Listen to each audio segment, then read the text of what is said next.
Baada ya mganga kuendelea kunielewesha kwamba ile maiti mngeizika Dar es Salaam, haya yote yasingetokea, kwa sababu ya huyu mzee anatakiwa atoe maiti apeleke, atoe mtoto wake na alishamchukua kumweka ndani. Ndio maana hiyo ajali ya huko Dar es Salaam ameisababisha yeye. Na hata mkiangalia hiyo ajali, yule dereva wa bodaboda hajagongwa, hajafanya nini, aliingia mwenyewe kwenye mtaro.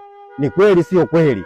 Tukamwambia ni kweli. Akasema haya yote haya ameyatengeneza baba yake mzazi, kwa sababu ya haya niliyokuambieni.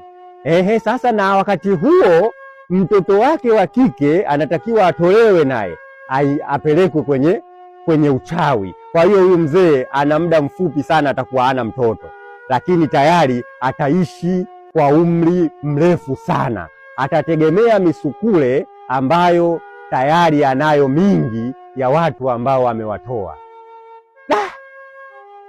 Pale tukamwambia, mimi nikasema sawa, nimekuelewa. Ninachokuomba nini kifanyike sasa hivi, ili mradi sisi tuweze kuzika, ama kama ile sio maiti nini tufanye?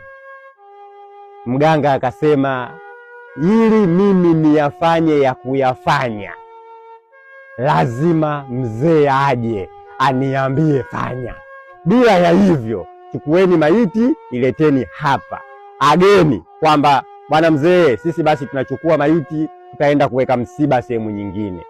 Mkileta hapa, mimi nitajua cha kufanya, hakuna kitakachoharibika.